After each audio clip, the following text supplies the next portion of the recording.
Yeah, good evening once again. Before I invite our guest to introduce herself, let me just talk a little bit about Immigrant Techies Alberta.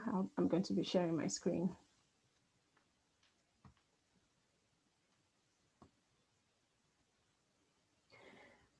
So who are we? Immigrant Techies Alberta is a tech enthusiast group for highly skilled immigrants and those who support them or those who can relate to the cause and mission. It's not an exclusive group. It's just designed to meet a certain group that might not be comfortable in the mainstream tech world just yet. So it's for highly skilled immigrants who are interested in tech or are already in tech. And what do we represent really? This is born out of an observation I made when I, out of curiosity, ventured into the tech space in Alberta. I just wanted to see what was going on there. Like I don't have any tech background really, but I look at the economy. I look at where Alberta is and how we are rebranding, trying to, recover the economy. And I'm just like, let's see what's happening in this space. And I was blown away by all the resources, all the things that are available here in Alberta. I mean, the perception out there is so different. We are thought about like Cowtown, like our province. There isn't much going on since oil and gas went down, but that's not true. So getting in there, I see that there's a lot of support resources. People are open and helpful, but it doesn't translate to the average Calgarian professional out there. So the thought was, how do we build a bridge so that people can get to this place where they are comfortable, they're not intimidated by the techiness of the space and just explore. So we represent a bridge into Alberta's innovation community, an exploratory space for those who are interested in tech. So people who just who are just curious, who just want to know what's going on here, what can I do, what's out there. So this is the place for you. And of course, it creates opportunities for networking and mentorship, like we have Ali here tonight. And she's already dropped her LinkedIn profile in the chat, so feel free to connect with her. So we are a curator of emerging tech content, events, resources, and career opportunities, just like we're doing right now. And our goal is to provide community and support for professional immigrants who desire to pivot to tech or advance in their careers. So I'm going to stop sharing now and I need to mute somebody there.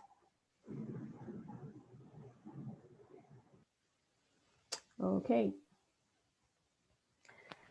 So right now I'll call on Ali to talk a little bit about herself. Ali is a seasoned HR professional and she's a tech founder. So she's coming from both sides of the equation. So from the recruiter angle, from the tech angle, an employer angle, she can speak to both. But I'll let Ali introduce herself. Thanks, Wumi. This is awesome to be here. I know that our conversations have evolved for what immigrant tech in Alberta looks like, and this is a great community so far, and it's great to see so many participants. So thank you for having me. My background is similar and different than everybody else's. So I actually started school education, Bachelor of Science in Biochem, and as luck would have it, that didn't pan out for my career. And I immediately went into human resources. So I have 20 years of hiring, and I've been doing it from all sides of the table as the hiring manager, the recruiter, and also on the other side. So my extensive experience comes from top employers in Canada, a couple of them, where I was doing high volume recruitment across many provinces and territories, and then moving between a couple provinces as well to do the work, and then being able to come back and transition from hospitality into financial services, into heavy industrial, oil and energy, into environmental services, and then I decided to try my entrepreneur hat and see how it went. So I created River City HR, which offers outsourced talent solutions for small businesses and startups and scale-ups to help them get the right people in the right seats at the right time. And from that moment, I recognized that there was a way and a need, I should say as well, to help people understand that recruitment is just so much more than looking at a resume when they're trying to hire. And from that, kind of set my challenge and said, well, if I don't like using resumes so much and I'm a recruiter, what should I do? And so set to task about 6 years ago about putting an idea onto paper. What does resume-free recruiting look like? And that's where I came up with ResumeFree. So I use my professional designations to help guide what I was looking for within the operations. But I consider myself a person that was from oil and energy and oil and gas that has transitioned into technology. And I've seen a lot of people as well that have made that transition. And so being somebody that works very closely in the innovation sector in Edmonton, I have had the pleasure to make some great connections, and there's lots of opportunity out there.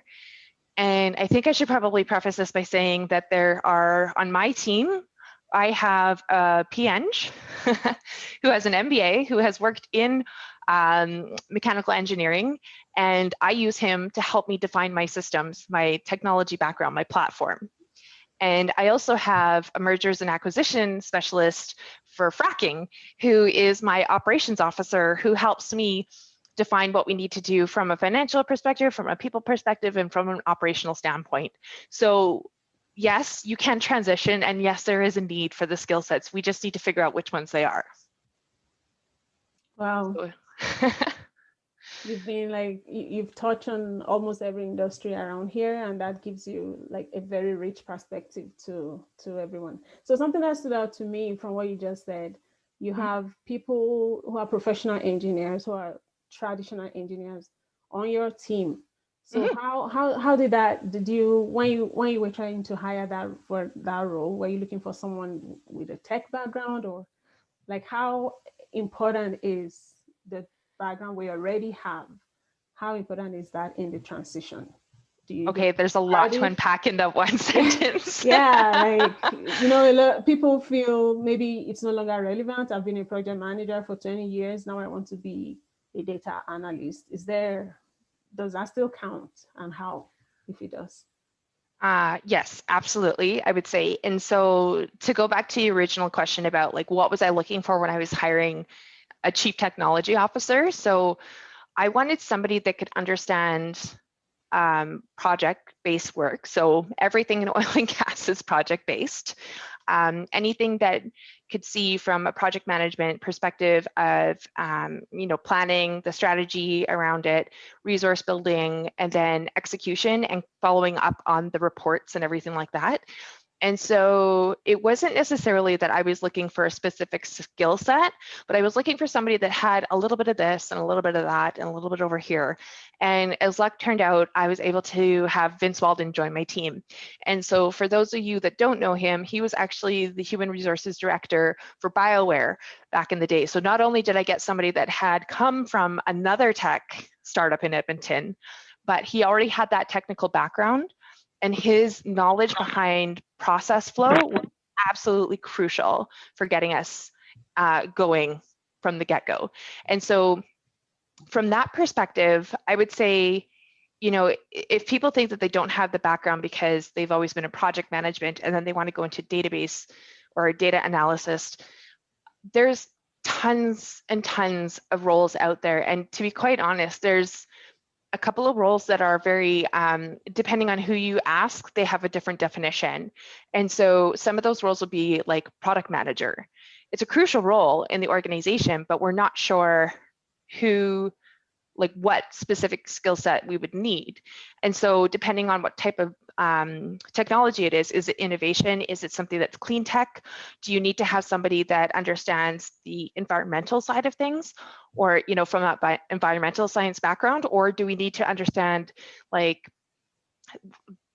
precisely into the project manager type of role, and saying, here's what we need to do, here's what we need to move forward, creating the plan, putting it into action, and making sure you manage within that, the resource limitation that you have. And so with technology, there's a lot of resource limitation, because we want to build things just as fast as they come through. But the beautiful thing about that is in Alberta, we're seeing, I think we're close to $500 million of funding into the innovation and technology sector so far from like the last 6 months. So there's lots of money coming towards those areas, which means they're looking to grow and they're looking to add in more depth and, you know, filling in the layers of the organization. So it's not just going to be the entry-level software developers or anything like that. They're going to be looking for people that are more strategic. And quite honestly, if you come from oil and gas, everything's strategic, right? There's a process to everything. There's a flow. Well, there should be a process to everything. There is a flow to everything.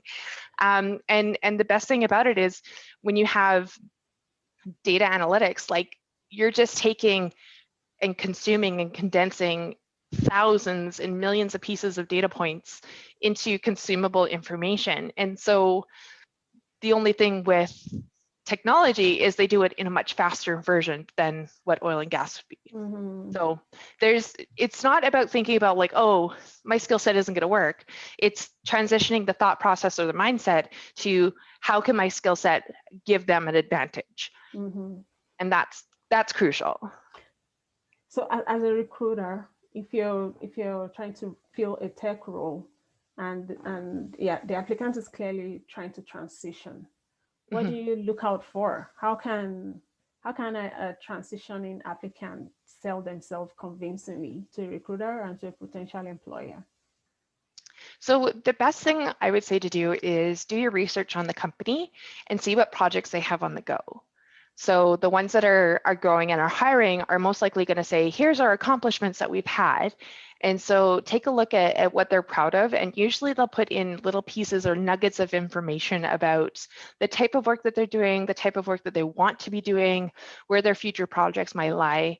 And you'll be able to see basically their job descriptions, their company culture, everything that's kind of online, their presence there, that's their persona. And so what you're going to try and do is match your skill set with their persona. And that's the fit factor, right? So it's saying things like understanding that they're in clean tech versus fintech. It's understanding that they're trying to do, you know, there's some great entrepreneurs down in the Calgary region. There's even a new company, I'm forgetting the name, but I was talking about it with you yesterday about the forestry. So they're actually applying innovation to the forestry sector, which is like amazingly primary resources, but they're advancing technology and innovation to do counts in the forestry sector to make it real-time data, which is important, but they want people that are professional foresters or that have had GIS, geographical information system use. So it's taking that skill set, seeing what they're looking at, what they're doing, and kind of saying, okay, so I have my PMP, or I have done project work in here, or, you know, I managed a budget of whatever. It's taking what you've done and applying it to what would they need me to do. So grabbing your best asset, your skill sets, and just kind of write down your strengths and then go from there and say, okay, here's what I'm good at and I know I'm good at. Let's try and find and match it to what's going on there. I'm not telling people to lie on their resumes. I really don't like resumes, and I should have probably prefaced that by saying that's the reason why I created ResumeFree.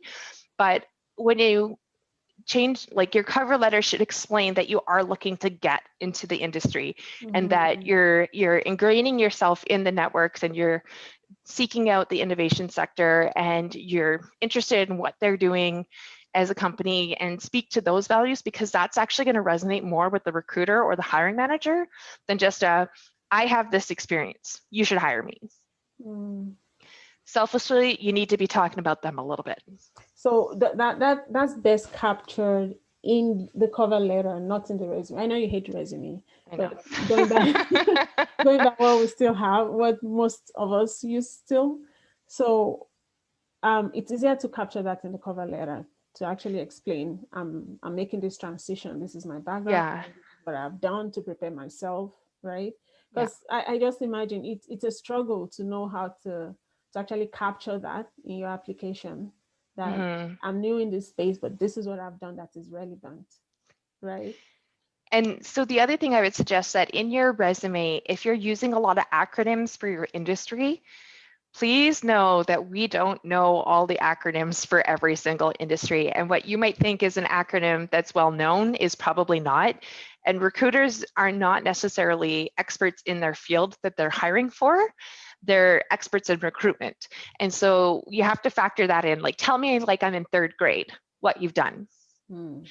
And keep it simple, because we tend to get lost in all of our verbose accomplishments. We want to be proud, but honestly, it should read like a Coachella poster. And for those of you that don't know what those look like, it's the ones that are, the very large print up at the top, and it's the headliner, Beyonce's coming, and then it's all the way down, and it's like, and then there's this Sam, and he's got this band at the bottom. We're creatures that have, we do a quick skim, and skimming is unfortunately how we do high volume recruitment, or if they have an applicant tracking system, they're keyword searching. But what we're trying to do is get the most information in the least amount of time. So our eyes will scan back and forth, and the most important information should be near the top.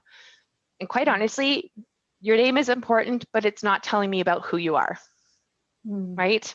I'm not saying you need to have an objective, because I know what your objective is. Your objective is to get a job. I've got that. So tell me what you bring to the table, like list your key accomplishments in the very top, and then it'll pique my interest.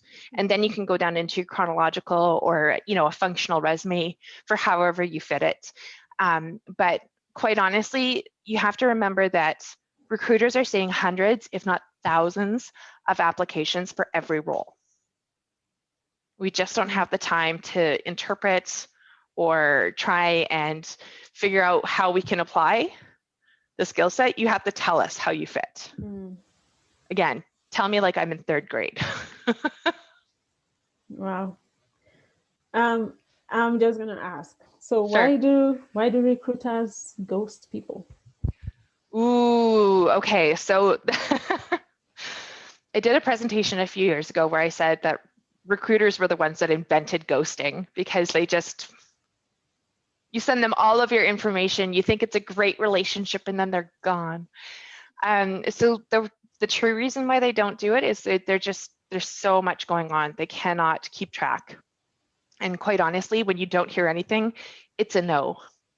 And then if they do come back and say it's a yes, run away, because that company did not choose you first. And if they did choose you first, they've spent however many weeks, days, months even trying to determine that. Something's wrong with that organization. So my advice would be, if you are ghosted, come back and say, everything okay? Or like just following up. They'll tell you, yeah, sorry, somebody else got the job. But honestly, it's a time thing. And unfortunately, the recruiters that are overwhelmed and don't have that candidate experience in mind will not respond. So it's not personal. It's not personal. It's never personal. I'm so sorry. But again, there's hundreds or thousands. And then if you think of it, so each role will get, we'll say 500 people for each role. In a company like Jobber in Alberta, they're hiring 200 roles. Now, chances are they're not going to get 500, but let's just say it's average 200. So we're looking at hundreds of thousands of applications coming through, right? Hundreds of thousands. Yeah. So when, let me do my math here because it's late and the coffee long wore out. Yeah, 100,000 applications. So they don't have the time to go back, because there's generally one or two recruiters that are going in there, they're clicking and going through. That's pretty much it. So unfortunately, it's a timing thing, and it's also a little bit of a professional thing. The least they can do is send a decline message, an auto decline that says, thanks so much, not this time, right? And so I think, yeah, always follow up though. Yeah, I mean, Edmund is just asking that question. What's your opinion about follow-up after application or interviews? Always do it. Honestly, you've had a contact with a real human. Congratulations. I mean, it's probably social distance over video or what have you, but when you've had a conversation with somebody, they owe it to you to follow up.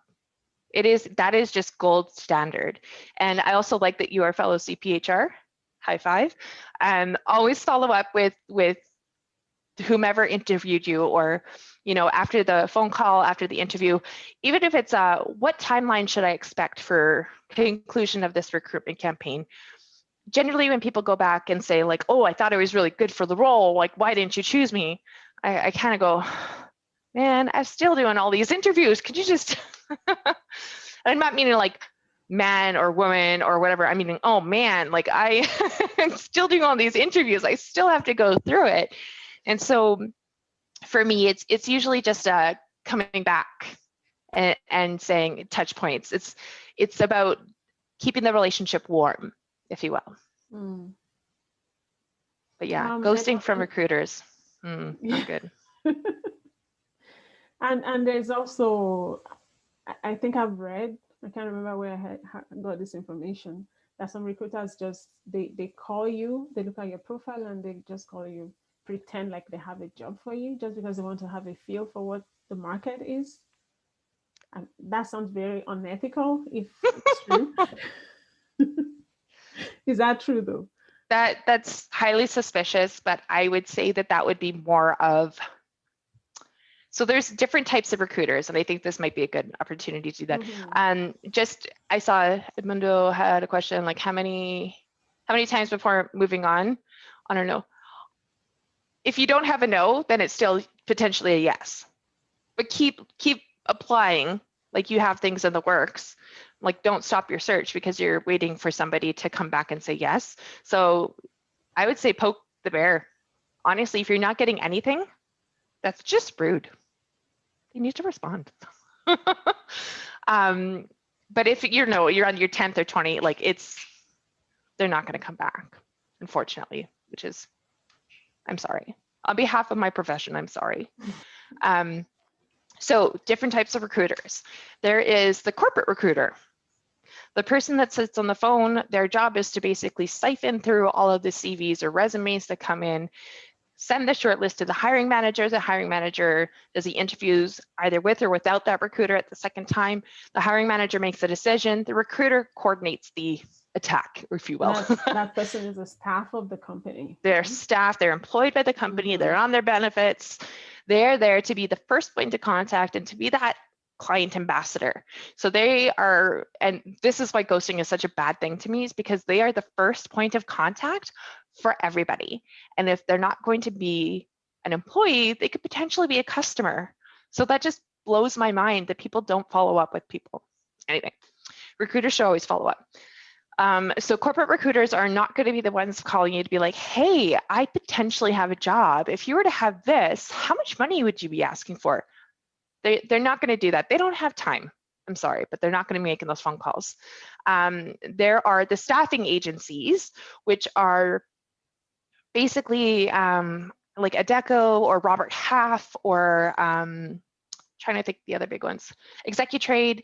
So the ones that are basically out there where you phone up, you say, oh my gosh, I need an accounting technician tomorrow. What do you have? And they've got a bank of people that they have pre-screened and pre-vetted, and they're ready to go at a moment's notice. And so they have somebody that's like a temp worker that comes to your office, works for a little bit, and then if you want to hire that person, you have to pay a placement fee, which is a greater expense. They're free for the candidates to use those type of staffing agencies, but they cost the employers a lot more. So typically you'll get those calls from a staffing agency and or a headhunter or somebody that's working on behalf of a consulting group, because you're not going to get them from corporate recruiters. And it's not an indication that the company will want you. Right? Bingo. Yeah. And so staffing agencies, if they think you've got a really slick LinkedIn profile, like, let's be honest, that's where they're looking. If they think you've got a really slick LinkedIn profile, those are the ones that are going to be reaching out. Hey, there could be a possibility of here. I wouldn't say no to them, but I would say, okay, is there an opportunity, or how much time do we need to do this? Like, what timing does that look like? Just be clear, because even though it's free for you, you still have to give your time to do the interview process with them, to give them all your credentials. They might even want you to do some sort of technology test as well to see where you're at. So there is an investment of time, even though there's not an investment of money. Mm-hmm. And then there's the headhunters, which the headhunters are those, executive searches where they're basically hunting down C-suite or just below, like VPs. And those are the ones that are built on relationships. So a lot of the staffing or the headhunters are the ones that have extensive networks of very high level C-suite people. And those are the roles that you'll never see posted online. They're always going to be behind closed doors where they're doing a trade or an exchange, or if they are posted, it's very exclusive and it's only for certain areas. And it's just, there's probably already somebody picked for that role because of how extensive their networks are. But there's very few recruiters like that that will work in lower levels because it's just not worth their time. And so if you have questions, please put them in the chat so we can get through all of them. yeah. So is there anything that's unique to tech jobs?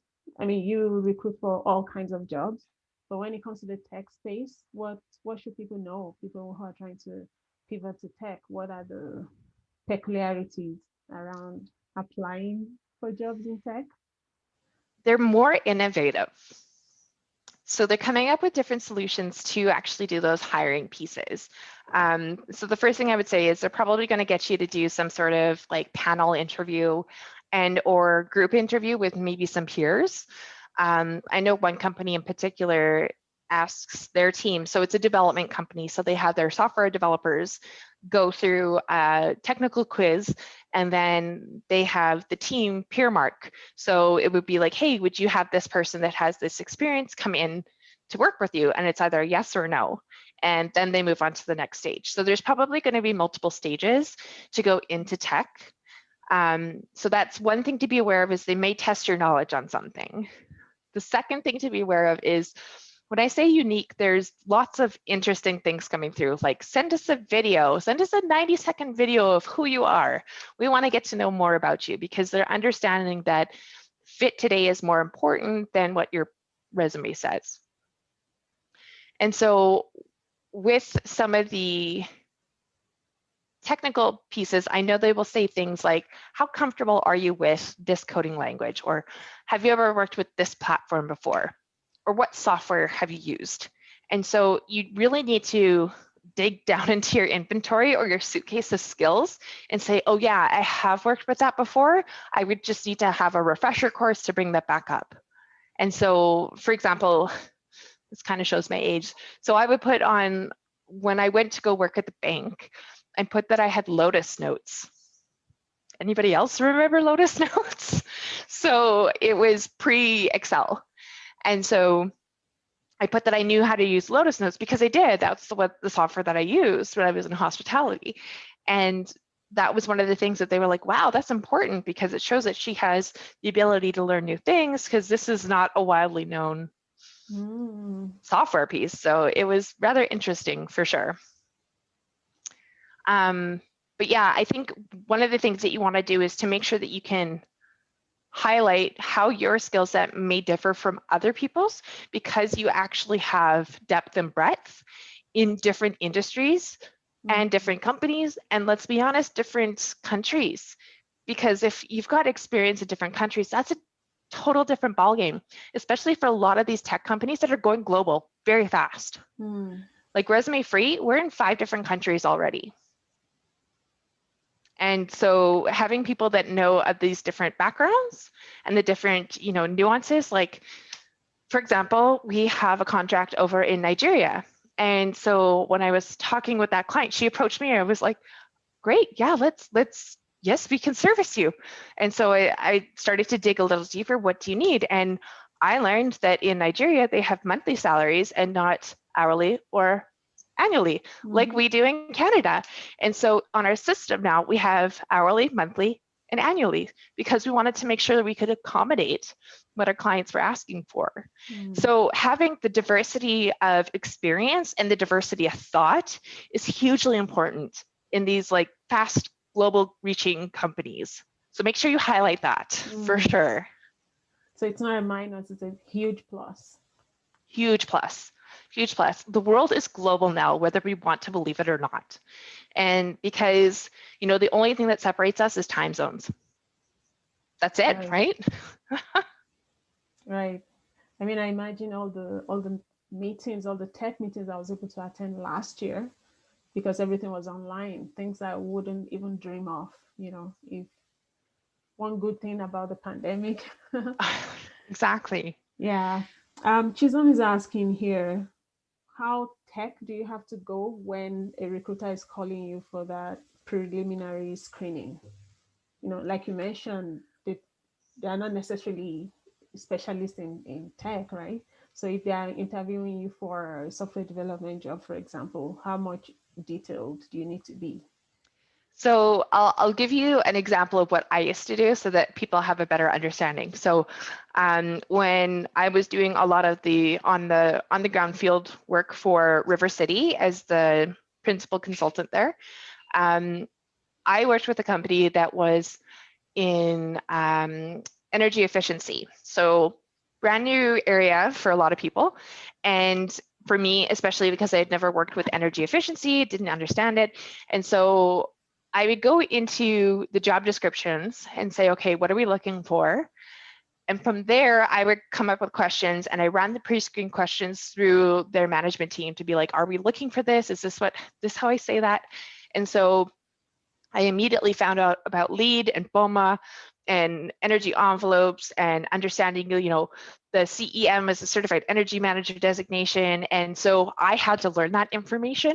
So I would ask people, you know, what's your level of comfort with, or how experienced would you say here? So when I did my research on a specific role, I knew exactly what they were talking about. But if somebody came up way out of left field with something else, I would ask them, so what do you mean by that? Like, what is that software? Or where did you get that designation from? I've never heard of that one before. That's what a recruiter should do if you come through with a really highly technical, very focused piece. But not everybody would do that. So I would say, tell them what you got, and they should be capturing it down. So even though we're not technical, we're trained to capture information. Right. Zach, I'm not sure, Jack rather, I'm not sure I understand your question. If you want to unmute yourself and explain it a little. Yeah. Hey, Allie. Hi. Hi. My question is, I'm from a petroleum engineering background, and I worked in the oil and gas for 6 years. So I'm trying to transit into tech. So my question is, I want to know, for the tech job and the oil and gas job, which, like, in terms of competition, like the ratio of applicants to job openings, like which one is worse, was from your general understanding? So I would say it would be worse from a petroleum engineering background, just because there are not as many jobs available right now. They will be opening up again pretty soon. I think it was a double whammy with, you know, our prices dropping and then also the global pandemic affecting things. And so when we look at how many software developers are coming up, you also need to remember that software developers are not just in tech companies. They're not just in innovation companies. We're now seeing software developers show up in, you know, accounting firms, because they're actually creating a better pipeline for their clients to go through for how they file their taxes. Or car dealerships are creating a little app that people can go and like book their car appointments online. So software developers pop up in many different areas. It's almost becoming another corporate service role, like human resources, like accounting, like IT, marketing. It's going to be one of those ones that's going to be mainstream in the whole corporate container. So instead of just thinking that it's going to be only in high tech, high innovation, They're going to be everywhere. So I bet you if you did a Google search right now for just Google, like software engineers in Calgary, you know, whatever salary range, you're probably going to get thousands of job postings. And they're not going to be just from like Jobber, Cement, who else? Near Financial. Neo Financial, oh my gosh, Neo Financial from Harvest Builders, like all of these people that just got loads of money, they have postings, yes, but there's also going to be other postings for smaller organizations or SMEs, small to medium sized enterprises. So whatever your comfort level would be. So if your experience is in a very large organization, you might want to seek out a role in a very large organization. Conversely, if you've worked in a small firm, look for a small firm. You'll have a very like familiar connection with the team and how you have to do the work. There's more of the I don't want to say politics, but like the corporate culture is different in different sizes. Like startup, you're going to do everything. Like you might actually be cleaning up the kitchen one day because something happened in the sink. But that's startup life, right? Whereas if it's in a small firm, there's usually duties assigned. And then in large corporate, there's janitors that come through and do that, right? Like, so it's just thinking about what size of organization too that you would be interested in. Okay, thank you. Welcome. Sorry, I know that was rambling. Oh no, that was great. So we have a lot of boot camps around, so many coding programs to help people jumpstart, you know, their tech careers. What are your thoughts on that? Like, how easy is it for someone that didn't have any tech background, did a boot camp, and now they want to develop a job as a recruiter? What do you say?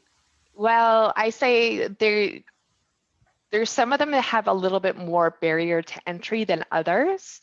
But I think they're a great idea personally, because the more that so for example, the Applied AI Lab with Alta ML, they have this lab where they teach people how to do machine learning, and it comes around, they're trying to do it every quarter. So every 3 months, they're going to put new cohort through, which is great.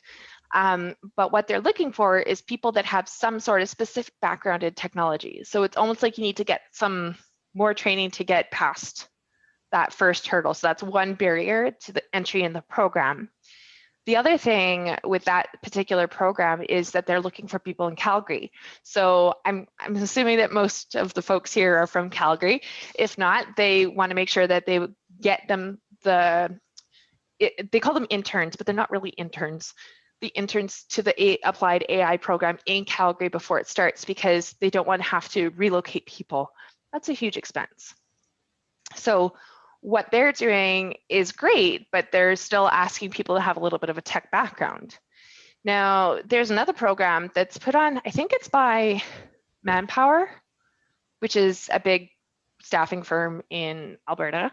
So Manpower has partnered with Nate and the U of A in Edmonton, and I think it's SAIT in Mount Royal in Calgary. Don't quote me on that. I'm not sure who the partners are, but they do a 6-month boot camp or training course for people that are underemployed or unemployed to get upskilled in software engineering, although we don't use the engineering term at all because it's protected in Alberta. So software developer roles. And it basically teaches them a little bit about how to code, and then actually does a co-op or a placement so that they go and work at these large corporations, get some field experience, and then go from there. So 6 months placement, I think it's fantastic, but it doesn't guarantee a job after, whereas the Applied AI Lab does. They do try and do their placements after the internship is complete. So there's good and bad things to all of them, but I say it's the more opportunity we give for people to move into a booming and blooming industry or sector, it's just going to feed more into the ecosystem, and it's going to create more creativity and more jobs and more entrepreneurs, and it's going to make it really wonderful in a few years' time. So what kind of boot camp graduate do to add on to the experience to make them more, like to give them a better edge? I don't know that there's anything that you could make it be a better edge beyond what I've already spoken about, but I do remember I spoke to the second cohort at Tech Careers in Edmonton, and it was their first weekend there, and I was just asking, you know, how many is this your second job? And, you know, majority of hands went up, and I'm like, how many is this like your third career? And then, you know, there was still about 50% of the people. And then I had one guy and his hand was straight up in the air. He's like, this is my 20th career change. And I'm like, you need to make sure you tell people you are an entrepreneur at heart. He's like, what does that mean? And I said, well, if you're flipping around through all of these jobs, it's not necessarily a deficit. It's that you've got exposure to all these different things. And so him and I had a one-on-one chat after, and he was telling me that he's interested in how things work and how to put things together. And I said, you really need to go and create your own thing. So I wish you luck, and I've got to follow up with him because I know he's out there doing something fantastic. But really, it's, again, coming back to like, what skill set can you bring to them that is different than everybody else? So it's not that you just have a little, you know, 6-month training program or 6-month coding program. You've got a 6-month coding program on top of your 25 years of experience, or your 15 years of experience, or your 2 years of experience. That says volumes. I think that adds, it answers in part what Chisholm is asking here, that some entry-level positions ask for 2 to 3 years experience.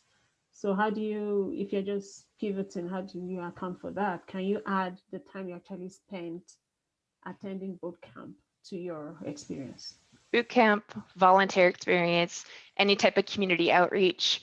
You know, if you're involved in different communities, what you're doing there, that is all experience in my mind. I think it's absolutely bonkers that for an entry-level position, they're saying 2 to 3 years experience. Doing what? What do you want? If it's an entry-level position, it needs to make sure that it's something that, you know, maybe you've got 2 to 3 years of experience ever working. Like I had a paper route back, you know, those even exist anymore. But you know what I mean? Like, are they asking if I did babysitting back in the day, or so I think it's important to write down everything that you've ever done, whether it was paid work or unpaid work, because there's still a level of perception for volunteer work that's being done. Again, there's an investment where you're not exchanging time for dollars, but you're exchanging time for supportive community. So that kind of cause motivation is huge, huge. And side projects too. Absolutely. So you can build something on the side, and also that also counts as experience, right? Exactly. And you can also show your work, show something you've built. Yeah, if you teach piano lessons on the side. Oh, even that? Well, because that means that you're coachable. Okay, I could not sit down with my children and be like, okay, here's the C, here's the D, here's the E. No, back to the D again. So, you know, there's patience, there's coaching, there's persistence, there's, you know, a lot of patience that I don't have when it comes to teaching piano. But things like that, that is highly important because it shows that you, you know how to manage time or schedules. You know how to manage a group of, 10 people or however many students you have. You know how to work them towards a goal for their, graduating from the Royal Conservatory or whatever for the different grade levels. There's lots of things in there that people just don't think about. They don't, I teach piano.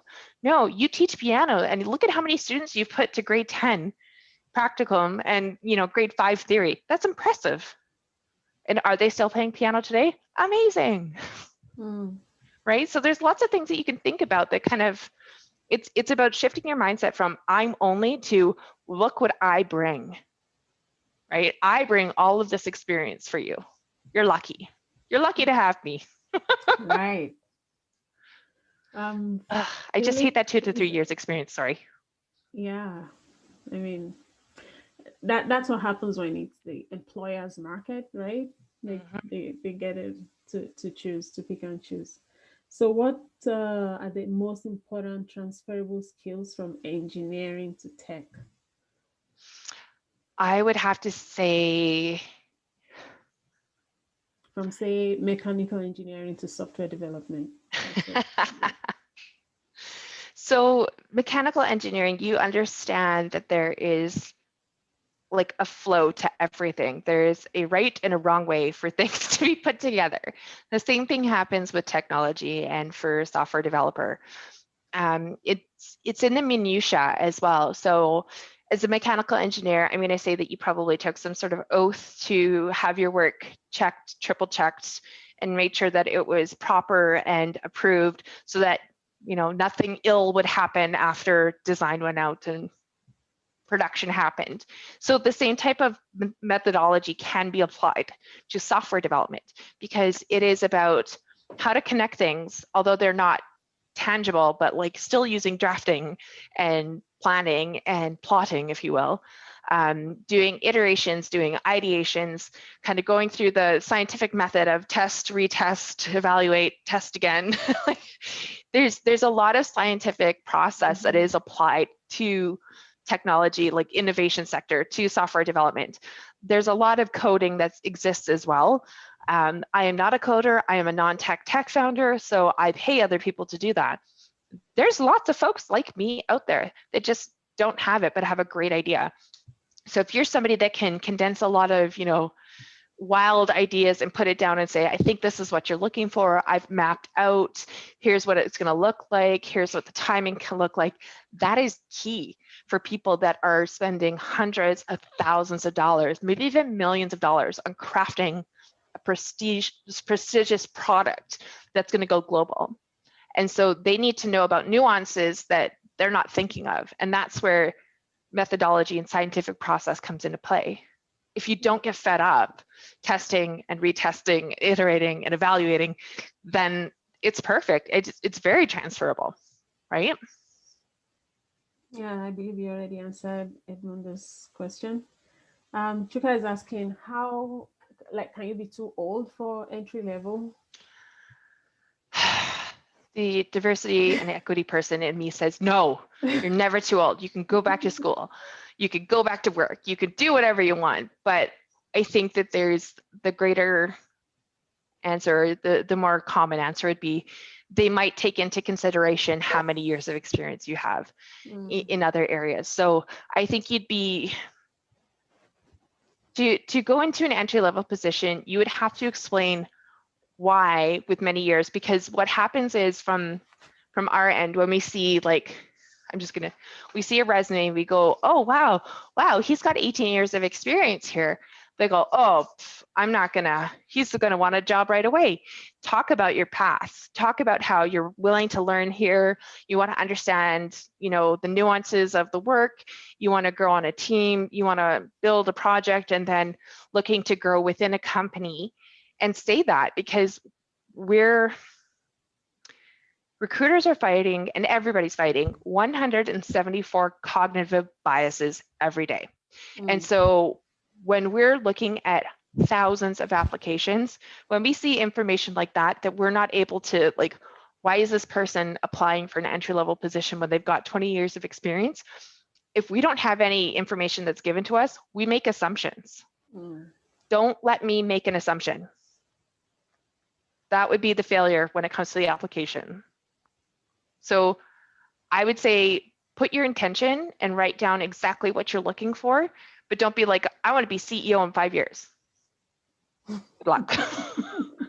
Unless you start your own gig, then you can. But I would say you're never too old, but you have to tell me what your intent is, because I'm going to make a wrong, bias-based assumption.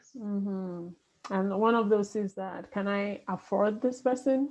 That also comes to play, right? When they have extensive years of experience. So I know a lot of they will want more money. Yeah, I know a lot of postdocs that are like, I had to tell them that my wage expectation was lower than what their minimum wage entry was, or lower entry level, because I knew I couldn't get a job, which sucks. That's just horrible. I do a lot of soapboxing. I do apologize.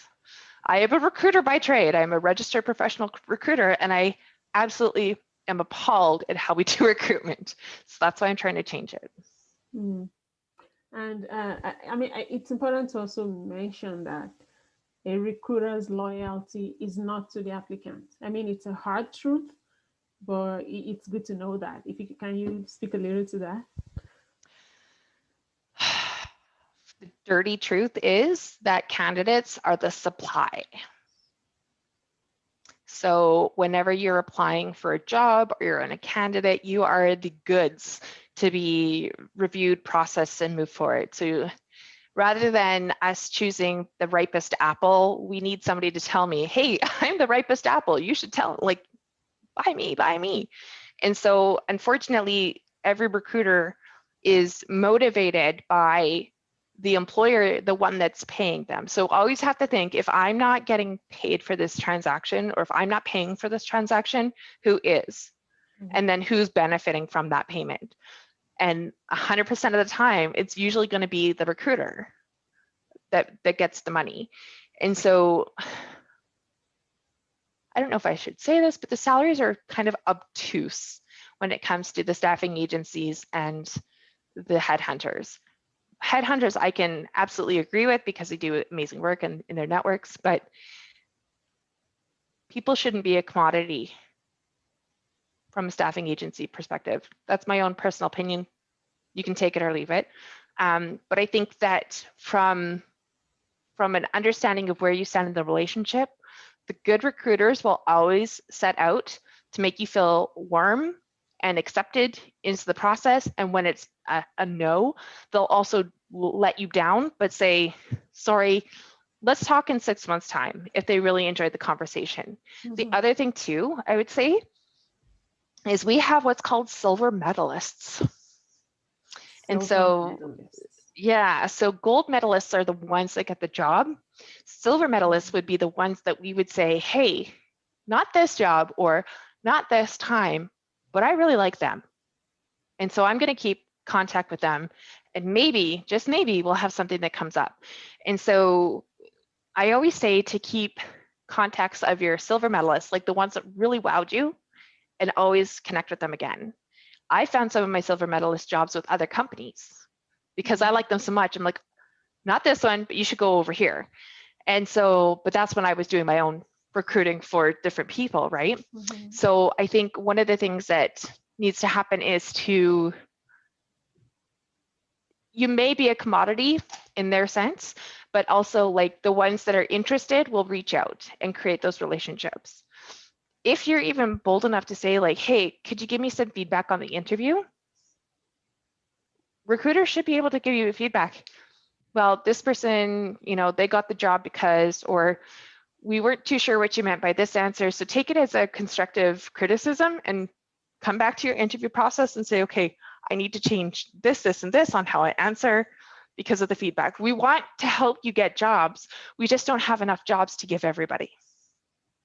I mean, it hurts, but it's good to understand what's in it for every player, because that helps with how you position yourself if you already know what the interest of this person is. So yeah.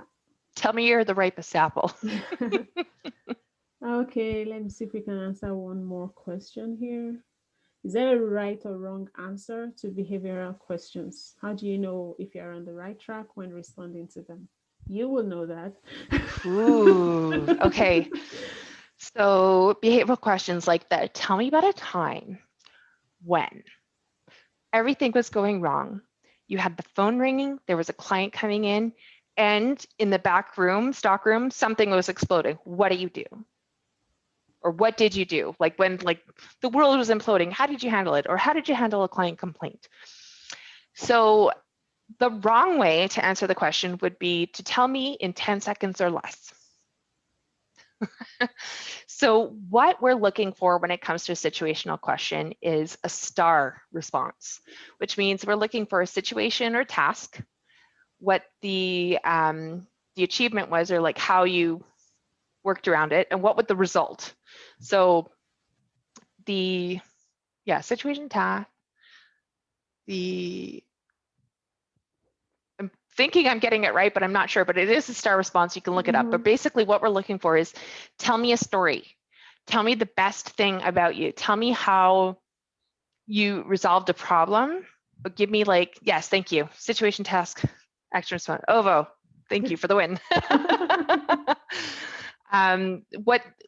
How are you coming up with these answers? how did it impact people? Like, I'm not just asking for this is what happened, this is where it was, and this was the result. This is the action I took. Tell me about how it impacted you. Tell me how it impacted your customer. Tell me how it impacted your like department, budget, time, anything like that that shows that you have gone above and beyond, that you humbly accepted a mistake you made. We're trying to see the human side of it, because all we have from you at this point is a couple of questions and your resume. So we really don't know anything about you. So when we're asking these behavioral questions, what we're trying to get is like, how are you going to respond? So when it comes down to it, there's two types of questions that you'll face in an interview. Can you do the job? And will you do the job? And so the will you do the jobs are the situational questions. They're the ones that are going to ask you, how did you solve a problem? If they ever ask you what your strengths or weaknesses are, run away. That is the worst question and doesn't tell you anything. Well, they still ask, so what should I know.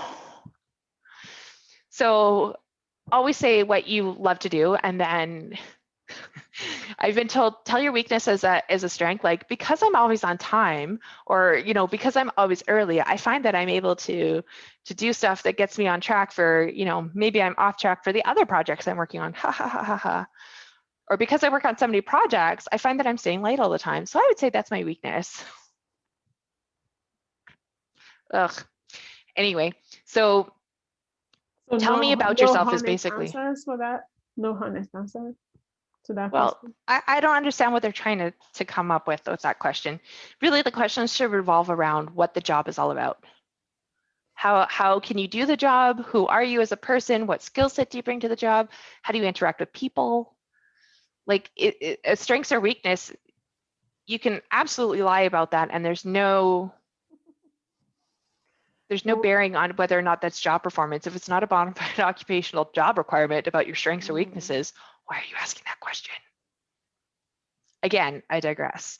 However, I think when it comes to the situational questions, if you're preparing for an interview, write down some of the best things you've ever done in your career. Doesn't matter where they were, doesn't matter when they were. Take your time to think about them. Take your time to respond to them. You could even find out like the top situational questions. Just Google it, they're everywhere.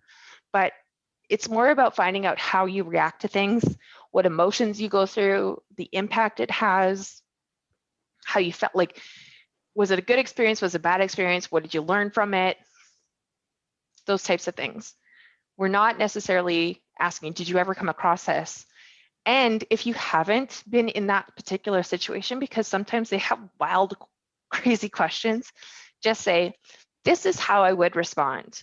I've not personally gone through this, but this is my way of dealing with this situation. First, I would do this. Second, I would go here. I would think about this, just spitball how you would handle it. But let them know that you're spitballing so they don't think that you're just, I'm making this up on the spot. I am making this up on the spot, but this is what I'm going to do, right? Again, don't let me assume. Tell me like I'm in third grade. It's already 8 o'clock, and Khalid, I think your question has been kind of answered. He's asking if obtaining a PGO, that's professional geologist, I guess. Geologist, geoscientist. Yeah. Like, would that be a plus for a recruiter when you're trying to transition to tech? I guess. I think that's the question. To show that you're doing it, yeah. I don't know if they have the open to work badges, but you can always put an open to work badge on, like, hey, I'm looking to pivot into tech. Unless you're currently employed, then I suggest don't do that. That's bad. But you can say like interests are, or even do a post on, hey, and then put the hashtags in. So the trick about LinkedIn is you do need to put the hashtags in order to get into the algorithm on the website. So when you see people putting hashtag after hashtag, it's because they'll get more views of their posts. So what I suggest you do the hashtag open to work or looking to pivot into the new area. Say, hey, anybody know anybody in this sector, or I'm specifically looking to know more about this company. Would you have any people? And then into the comments, and you can test this out. You can test it with me. Put my tag in the comment. of like, hey, Allie, would you know anybody? And so that actually brings it up in front of everybody. Not only that, but you get access to the secondary connections that I have, which I'm at over 4,000 connections now. So everybody in my network will see, hey, you know, Edmundo's got this posted up here. Let's figure it out. Oh, sorry, it's Khaled. Everyone's got, you know, looking at Khaled's application of like, I'm looking to here. I have lots of people in the oil and energy sector in my network. So pivoting over into the innovation tech that I'm all in. So there's opportunities for sure. Mm-hmm. But connect with me on LinkedIn and I'll definitely help you out with that. It might not be right away, but certainly soon. Okay, it's past 8 o'clock, and I'm sure people want to get back to wherever they do. Mundo, if you want to stay on for a little bit, I can help you out with that too. Yeah, if I'll leave the room open for another 5 to 10 minutes if people want to still hang out. Something I would like to hear from you, actually, Ali. Sure. So, ResumeFree, how does it benefit the participant? Okay. So to do my little blurb about what I've created, my masterpiece. So ResumeFree is a platform that matches employers and candidates on over 200 data points without using a resume. So what we do is we collect information about the candidate, where they want to work, what type of work they're looking for from a relationship standpoint and from a position standpoint. And then we have them go through a soft skills assessment, which just measures their preferences. I prefer to drive a car. I prefer to work with computer software. I prefer to lead a team. And then from there, they get a report that shows them their greatest strengths. So for filling out an application with ResumeFree, you get an immediate report for yourself that shows you what to highlight when you go into any conversation for employment. The benefit to our system is that we collect the information, and anytime that we have a new employer come through, we push against the entire database to see who's available and who matches up with the employer. So I like to say it'll be the last application you ever do, because we will continually push against our application into our database to make sure that we have people that match the criteria and are interested in the job. We will not make a match without conferring with both people. So we will send information like, hey, this employer is looking, are you interested? Ideally, once we get past our beautiful interface on the front, but still manual in the background, we will have the connections made automatically. And so it'll be a database where employers and candidates can match, kind of like a online eHarmony, if anybody remembers that. Mm-hmm. But what we're doing is we're basically taking almost 40 years of behavioral science and organizational psychology and applying it to the workforce. And so it's just screening as a service. It's not the full recruitment process, because there still is a need for human interaction to see how well people will fit in conversation. But we can match people in less than 10 days right now. And that's doing it manually. Do you find people's preferences, like their report, does it change based on what life stage they are in, or whatever they score is where is this set in stone? No, it's not set in stone. So like I said before, I have a Bachelor of Science background, and I've taken this assessment 4 different times. I try and cheat the system. It won't let me because it's got a built-in deception algorithm. So I can't even cheat my own tool, which is kind of hilarious. But I found that when I first went into entrepreneurship, there was a lot more of my desire to put things into motion, to like make things happen. Yeah, I can share the link.